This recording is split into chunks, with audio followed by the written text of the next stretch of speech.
meeting with my CFO about the Q3 numbers, and I was looking at my watch wondering if I had time for a sandwich before my next call. I will never forget what was on that watch. I have not worn it since. It was my son, Theo. He is 34. He runs the Pacific Northwest Division for me out of Tacoma. Strong man, calm voice, the kind of person who does not panic. Ever. When I heard him on the line, I almost did not recognize him. "Dad," he said. "It's Poppy. She fell. She fell off the second-story balcony at the house. She isn't responding. They're taking her to Mary Bridge." I felt my legs go out from under me. I sat down on the corner of my desk. My assistant was standing in the doorway with a folder she was about to hand me, and I watched her face turn white as she saw mine. "Where are you?" I said. "Where is the mother?" He was quiet for too long. That silence is the silence I remember most from that whole nightmare. It was the silence of a son who already knew something was wrong, but did not have the energy to explain it. "She isn't here," he said. "She is in the Caribbean. She left Saturday." I did not say anything for a moment. Saturday was 3 days ago. Theo had been in Vancouver Saturday through Monday for the regional review I had asked him to run. That meant my granddaughter, my Poppy, my little girl with the gap in her teeth and the laugh she got from her grandmother, had been at home with what? With a babysitter. With a housekeeper. With nobody. Who was watching her, I asked. "The nanny," he said. "Camila. She has been with us 4 years. Dad, I have to go. The ambulance is here. I have to go." "I am coming," I said. "I am leaving right now." I had my jet wheels up out of Teterboro in 51 minutes. That is not me bragging. That is me telling you what fatherhood costs. I have a Gulfstream because I lost too many family events sitting in airport lounges in the 1990s, and I promised myself I would never miss another one. That plane has carried me to 2 graduations, 1 wedding, and 4 funerals. That night it carried me to the worst conversation of my life. I called Theo twice from the air. He did not answer. The second time he sent me a text that said only, "Surgery, 4 hours minimum. Don't call." I stared at that text for a long time. My son does not use abbreviations. My son does not skip punctuation. My son was sitting in a hallway somewhere, watching his only child get her skull put back together, and he could not write a full sentence. I tried his wife next. I tried her 3 times. Now let me tell you about her. Her name is Sloan. I want you to remember that name, because by the end of this story, I want you to spit it when you say it. She married my son 4.5 years ago in a ceremony I paid for at a vineyard in Sonoma that cost me $86,000. She wore a Vera Wang dress I bought. She drank crystal I bought. She gave a toast about how she had never felt safer than she did in the arms of the Marchetti family. I remember thinking at the time that it was a strange phrasing. Safe, not loved, not happy. Safe. Like a person climbing onto a lifeboat. Sloan was Theo's second wife. The first one, Emma, was Poppy's biological mother. Emma died of an aggressive form of breast cancer when Poppy was 3. Theo was destroyed. I had never seen him like that in my life. I sat with him in his living room for 2 weeks straight after the funeral, and I watched him try to figure out how to get out of bed in the morning for his daughter. He met Sloan 11 months later at a charity gala I sponsored. She was working the room. She told him she had lost her own mother young, that she understood his pain, that Poppy needed a mother figure. I should have seen it then. I am a man who has watched human beings try to extract money from me for 40 years. I know the look, but I had a son who was dying inside of grief, and I had a granddaughter who needed a woman in the house, and I let myself want to believe. The phone rang 4 times and went to voicemail. Her voicemail greeting was a little sing-song thing. "Hi, you've reached Sloan Marchetti. Leave a message at the beep and have a beautiful day." A beautiful day. My granddaughter was in surgery for a fractured skull and an internal bleed, and her stepmother's voicemail told me to have a beautiful day. I called my head of corporate security, a man named Dean Fairlin. Dean was a diplomatic security service agent for 22 years before he came to work for me. He answers his phone on the first ring no matter what time it is. I told him what had happened. I told him Sloane was supposedly in the Caribbean. I told him I wanted to know exactly where she was within the hour. I did not ask him to do it. I told him. There is a difference. 28 minutes later, Dean called me back. She's on a charter yacht out of Rodney Bay Marina in St. Lucia, he said. The boat is called the Mariposa. It is a 122-foot Sunseeker, 4 cabins, full crew. She boarded Saturday afternoon. She is not alone. Who? I said. A man named Renzo Castellaro, Italian national, 31 years old. Listed on her phone as her tennis instructor at the country club in Tacoma. He has been her instructor for 2 years. I closed my eyes. I felt my pulse in my temples. How sure are you? I said. I have credit card records, flight manifests, and a photograph the marina took of them boarding. He is wearing her husband's wristwatch. I want to pause here. I want to tell you what I felt at that moment, because I think it matters. I did not feel rage. Rage is for amateurs. I did not feel grief. Grief comes later, when you have time to sit down. What I felt was a kind of stillness. The kind of stillness you feel right before you make a decision you cannot take back. I have made 3 of those decisions in my life. The first one was leaving a stable job at a freight company in 1981 to start my own thing with $22,000 I had borrowed against my parents' house. The second one was when I caught my second-in-command in 1997 selling client manifests to a competitor, and I did not just fire him. I made sure he never worked in logistics again. The third one was when my wife was diagnosed, and I shut the company down to her bedside for 9 weeks. This was the fourth. Dean, I said, I want you to put a team on her. I want eyes on the boat. I want to know if she sneezes. And I want you to start pulling every record on her you can legally pull. Bank statements, phone records, every credit card she has used in the last 24 months. Find me her lawyer if she has one. Find me her therapist if she has one. Find me everything. Already in motion, he said. I called my personal attorney next. Her name is Margulis Chenoweth. She has been my attorney since 1994. She is 71 years old, and she could chew up a Manhattan litigator and floss with her tie. I told her what I knew. I told her what I wanted. How fast, she said. By the time her boat reaches port, I said. She laughed. It was not a kind laugh. Holden, you old wolf, give me until Friday. It was Tuesday night. We landed in Tacoma at 10:42 p.m. Pacific. I went straight to the hospital. Theo was sitting in a waiting room in the pediatric ICU wing. He had not changed clothes. There was dried blood on his sleeve, and I did not ask whose. There was dried blood on his sleeve, and I did not ask whose. He stood up when he saw me, and we did not say anything. I just held him. My son, my 34-year-old son, with a beard he had stopped trimming and shoulders that had carried this family since his mother died, put his head on my collarbone and shook. The neurosurgeon came out at 11:30. Poppy had a depressed skull fracture, a small subdural hematoma, and a broken collarbone. The surgery had gone well. She was in a medically induced coma to let the swelling go down. They would try to wake her in 48 to 72 hours. The doctor said the words, guarded but optimistic. That is doctor language for, I am not promising you anything. I went into the room. Poppy was so small in that bed. Her hair had been shaved on one side, and there was a bandage that wrapped around her head like a turban. She had a tube in her mouth, and her hands were folded on top of the blanket, like somebody had arranged them that way. She had a bracelet on her wrist that I had given her for her 7th birthday.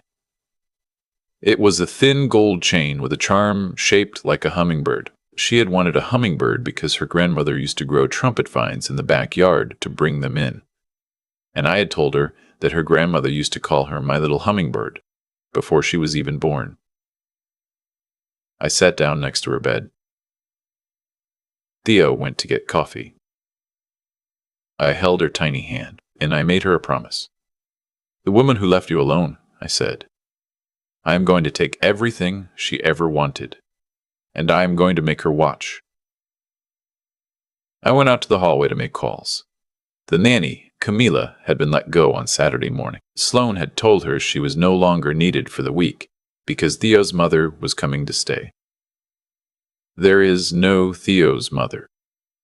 Theo's mother is buried in a cemetery in New Jersey next to a magnolia tree I planted in 2009. Camila had taken the week to visit her sister in Yakima. She had no reason to doubt the story. She is a kind woman who loved Poppy, and she had been calling Theo's phone every 20 minutes since she heard. Poppy had been alone in the house from Saturday morning until Tuesday afternoon. She had been alone for 72 hours. She had eaten cereal and microwave chicken nuggets. She had been watching cartoons in the upstairs media room when she went out onto the balcony to wave at a neighbor's dog, and the railing gave way. I am going to say that again, so it sits with you. The railing gave way. Theo had been complaining about that railing for months. He had asked Sloane to call the contractor twice. She had said she would handle it. He came home in March and found a contractor's truck in the driveway, and Sloane said it was being fixed. I called Dean. Find me whoever was at that house in March, I said. Find me the receipt. Find me the work order. I want to know if that railing was ever actually repaired. On it, he said. It was 2014 a.m. I had not slept. I went down to the lobby of the hospital and stood outside in the cold, and I called Margolis. I want a divorce filed on Theo's behalf at 9 a.m., I said. Adultery and abandonment of a minor. I want a full asset freeze on every joint account. I want her name off the deed to the house in Tacoma. I want her car repossessed. I want her credit cards canceled. I want her removed as the beneficiary on every policy. And I want the police involved. Police on what charge? Margolis said. Child endangerment at minimum, I said.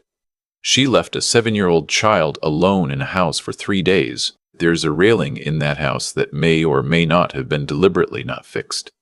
We do not yet know what we are looking at. But I want it on record that we asked the question. Margolis was quiet for a moment.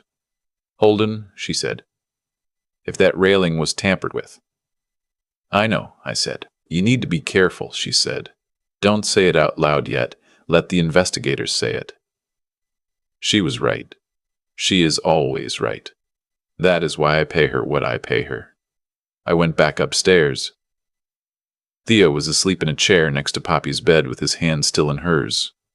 I covered him with my coat. I sat down on the other side and I started making lists on a yellow legal pad I had borrowed from the nurse's station. By morning, I had a plan. It had 9 parts. By Friday, she would not have a single dollar she could access, a single asset she could sell, a single friend who would return her calls, or a single lawyer in the state of Washington willing to represent her without a retainer she could not pay. I do not say that to brag. I say that to tell you what is possible when a man has 41 years of relationships in a tri-state area and a daughter-in-law who picked the wrong family to take from. At 7:30 a.m., Dean called. The contractor in March was not a contractor, he said. I closed my eyes. He was her tennis instructor, Dean said. Renzo Castellero. The truck in the driveway was rented from Home Depot. There is no permit on file. There is no work order. There is no receipt. There is also no actual repair. I opened my eyes. I want you to confirm that, I said. I want a structural engineer at that house by noon. Already booked, he said.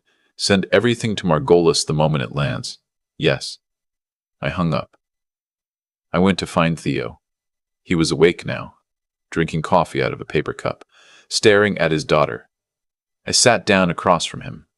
Son, I said, I need to tell you some things, and I need you to listen to me without interrupting.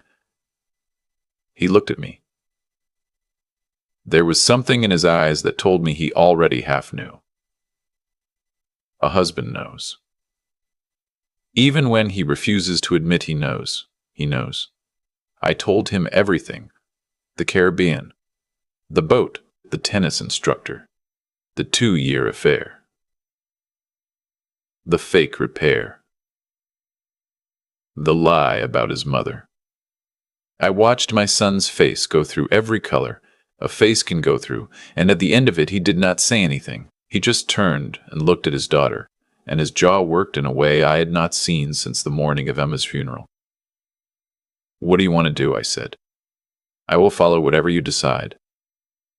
But I want you to know I have options ready." He was quiet for a long time. Then he said, "I want her to lose everything, before they put her in handcuffs. I want her to know." I nodded. "Then that is what we are going to do." By 10 a.m., the divorce was filed. By 11 a.m., the asset freeze was in motion. By noon, the structural engineer was in my son's house in Tacoma taking photographs of a balcony railing that had not been touched by a licensed contractor in 18 years. By 2 p.m., Slowing's joint accounts with my son were frozen. By 3 p.m., the leased Range Rover she drove was reported recovered from the long-term lot at SeaTac. By 4 p.m., every credit card she had a name on was either canceled or maxed by automated holds. By 5 p.m., the house in Tacoma had been redeeded into a trust she had never been named in, a trust I had set up for Poppy 2 years ago, without my son even knowing I had done it. I do that kind of thing for my grandchildren. It is the closest I will ever come to immortality. By 6 p.m., Tacoma PD opened a child endangerment investigation. By 7 p.m., the Pierce County Prosecutor's Office had a copy of the engineer's preliminary report stating that the balcony railing showed signs of having been deliberately loosened. 2 of the 4 anchoring bolts had been removed and replaced with shorter bolts that were not load-bearing. I want you to read that again. 2 of the 4 anchoring bolts had been removed and replaced with shorter bolts that were not load-bearing. That balcony was not designed to fall for an adult. An adult would have leaned against it and probably felt it move and stepped back. That balcony was designed to fall for a child. A small body, light enough to not trigger the warning of a wobble. A small body leaning over to wave at a dog. My granddaughter was supposed to die. I sat in that hospital chair and I felt something inside me that I am going to do my best to describe to you, even though I do not think there are words for it. It was the feeling of every soft thing in a man being burned out of him in 1 second and replaced with something cold and clean and patient. I was not going to scream. I was not going to make a scene. I was going to sit very quietly and let the entire architecture of this woman's life come down on top of her like a building. Wednesday morning, Sloan tried to use her American Express. She was at a beachfront restaurant in Rodney Bay. The card was declined. Dean had a man at the next table. He sent me a photograph. She laughed it off and used a different card. That one was declined too. Her third card was declined. She tried to call the bank. The bank told her the accounts have been frozen, pending an investigation she was not entitled to receive details about. She called her husband. Her husband did not pick up. She called her father-in-law. I did not pick up either. By Wednesday afternoon, she was trying to charge things to the yacht. The yacht charter company had been paid in full in advance, but extras like spa services and excursions and bottle service are billed at the end. They told her she would need to settle the account before disembarking. She had $11.42 in her checking account, and a frozen savings account she could not access, and a husband who would not answer the phone. By Wednesday evening, Renzo got nervous. He started making calls. He was trying to charter a different boat. He was trying to get to Martinique. He was trying to get to anywhere that was not where she was. Dean had a man on Renzo too. Renzo got on a flight Thursday morning out of Huanora to Miami, alone. He did not tell her he was leaving. He left a note in the cabin that I have a photograph of. It said, "I can't get involved in this. Sorry." He signed it with a heart. A heart. That is the kind of man she chose over my son. Thursday morning, Sloan called Theo 18 times. He did not pick up. She left voicemails that started in a sweet, pleading voice and ended in screaming. She called me 12 times. I did not pick up either. She called Camila. Camila hung up on her. She called her own mother in Phoenix. Her mother's number had been disconnected at her mother's request, after a phone call from Margolis that I do not know the contents of and have not asked. Margolis is very good at her job. Thursday afternoon, Sloane was escorted off the yacht by St. Lucian police for non-payment. Her luggage was held by the charter company. She had her passport, her phone, and a sundress. She tried to check into a hotel. Her cards were all declined. She tried to bribe the front desk clerk. The front desk clerk smiled and said no. I had Dean send a small donation to the clerk's church. She spent Thursday night in the lobby of the airport. She slept on a bench. She tried to use the free Wi-Fi to email her tennis instructor. He did not respond. She emailed an old friend in Tacoma. The old friend, who had bought a Porsche the year before with money she did not have, owed me a favor from a contract dispute I helped her out of. The old friend did not respond. I am not a kind man when my family is threatened. I want you to understand that. I want you to understand that. I am a perfectly civil neighbor. I am a generous donor. I am a fair employer. I am a soft grandfather. But when somebody comes from my blood, I do not call God. I do not call therapy. I call a list of people who owe me a favor, and I begin a quiet and methodical and entirely legal destruction of the person who came from my blood. Friday morning, Margolis got me on a call with the prosecutor's office. They were ready to issue a warrant. Child endangerment with reckless disregard for life. Aggravated, combined with what was now an open assault investigation into the balcony tampering, which would almost certainly be upgraded once the lab results on the bolts came back. The lab results would show tool marks. Tool marks would tie to a specific brand of cordless drill. That brand of cordless drill, Dean had confirmed by Friday afternoon, was the same one Sloane had bought at a Home Depot in Lakewood on March 11th on the only credit card of hers that had not yet been canceled, the one her husband did not know about. She bought the drill herself. She did the work herself. She had her boyfriend stand by the truck so the neighbors would think a man was doing it. She loosened the bolts on her own stepdaughter's balcony. Friday afternoon, Poppy's swelling had gone down enough that the doctors began to bring her out of the coma. It was a slow process. She was groggy for an hour. Then she opened her eyes. Then she said one word, Daddy. I do not have any way to tell you what that was like to hear. I am going to leave it at that. Friday evening, the warrant for Sloane's arrest was transmitted to St. Lucian authorities through an emergency consular request. By that time, Sloane had managed to convince a security guard at the airport to let her into a back office to use a phone. She called her lawyer in Tacoma. Her lawyer told her his retainer had been pulled. He could not represent her further. She called a second lawyer. He had heard about the case. He declined to take it. She called a third lawyer. He laughed. She started sobbing in the back office. The guard escorted her out. Saturday morning, I flew to St. Lucia myself. I want to tell you why. Because I needed her to see my face. I needed her to look me in the eye and know that the storm she was standing in had a name on it, and that name was mine. I arrived at 11:30 a.m. local time. Dean was already on the ground. He drove me to the police station in Vieux Fort. They had picked her up at 7 a.m. She was being held in a small concrete room with a single bench and a slow fan. They let me see her through the bars before the extradition paperwork was finalized. She looked smaller than I remembered. Her hair was matted. She had on the same sundress from Thursday, and she was barefoot. They had taken her sandals because of some procedural thing I did not ask about. When she saw me, her face crumpled, and she ran to the bars.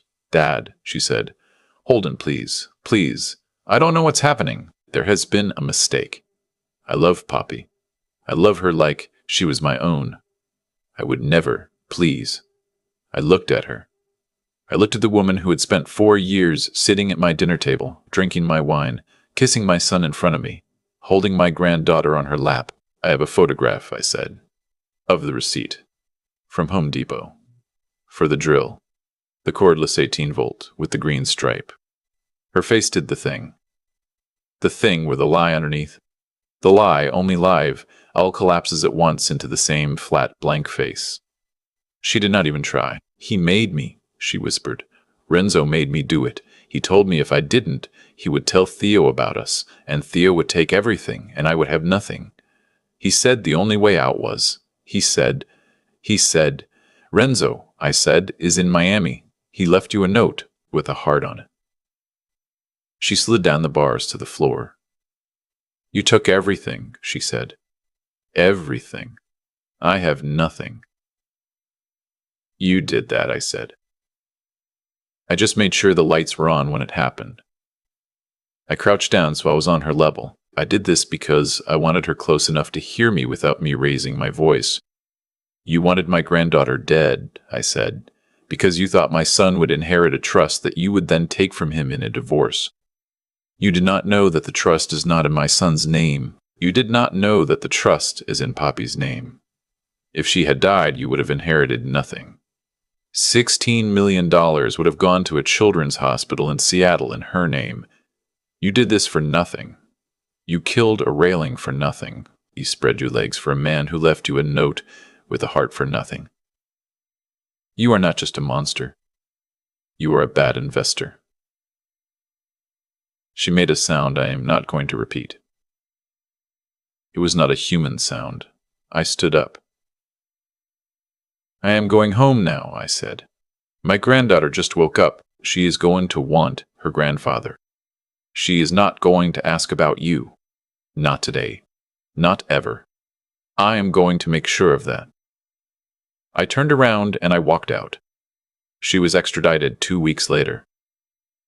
The case is still pending. The DA in Pierce County is going for attempted murder of a child, and given what the bolts looked like under a microscope, and given the Home Depot footage, and given Renzo Castellaro turning state's witness in Miami in exchange for a reduced charge of being an accessory, she is looking at 25 to life. Renzo is looking at 8 to 10. Her mother in Phoenix changed her phone number again. Her old friends do not return her letters. The public defender she has been assigned is a kid 3 years out of law school who keeps asking for continuances. Poppy is home. She has nightmares. She does not remember the fall, but she remembers waking up in the hospital, and she remembers asking where her stepmother was, and her father telling her that her stepmother was gone, and her stepmother was not coming back, and that she was safe, and that she was loved, and that nothing like this would ever happen to her again. Theo told her that, and he meant it, and I will spend the rest of my life making sure it stays true. We took down the balcony, the whole thing. We had it removed and the wall bricked over. Theo wanted to sell the house. I told him no. I told him not to let the woman who tried to take this family from him take the house too. We renovated. We made it a different house. Poppy's room is now a corner room on the first floor with a window seat that looks out at a hummingbird feeder. She named the bird that comes most often Stella. I do not know why. Children just name things. Theo started therapy. He is doing better than I expected and worse than he pretends. That will take time. I see him every other weekend. We do not talk about her unless he brings it up first. He brought her up once, 2 months in, sitting on my back porch in the dark, drinking a beer. He said, "Dad, how did you know? How did you know to move that fast?" I told him the truth. I said, "Son, I have spent 40 years watching people try to take things from me. You learn the shape of it. You learn the smell of it. The minute Dean said she was on a yacht, I knew. The minute I heard the railing had been fixed by somebody who was not a contractor, I knew. I did not have to think. I just had to move." He nodded. He drank his beer. After a while, he said, "I should have seen it." "No," I said. "She was good. She was patient. She married a grieving man and she waited 5 years. You should not have to see that in your own house from the woman who tucked your daughter in at night. There's no version of being a good man where you see that coming." He started crying. My 34-year-old son. I sat there on my back porch with my arm around him, and I let him cry until he was done. That is what fathers are for. I want to tell you a few more things before I let you go. There are people in your life who are not what they seem. There are people who walked into your life through a door you opened at a moment of grief or weakness or loneliness, and they have been quietly mapping the floor plan ever since. I am not telling you this to make you paranoid. I am telling you this to make you observant. Watch what people do, not what they say. Watch how they treat the people who can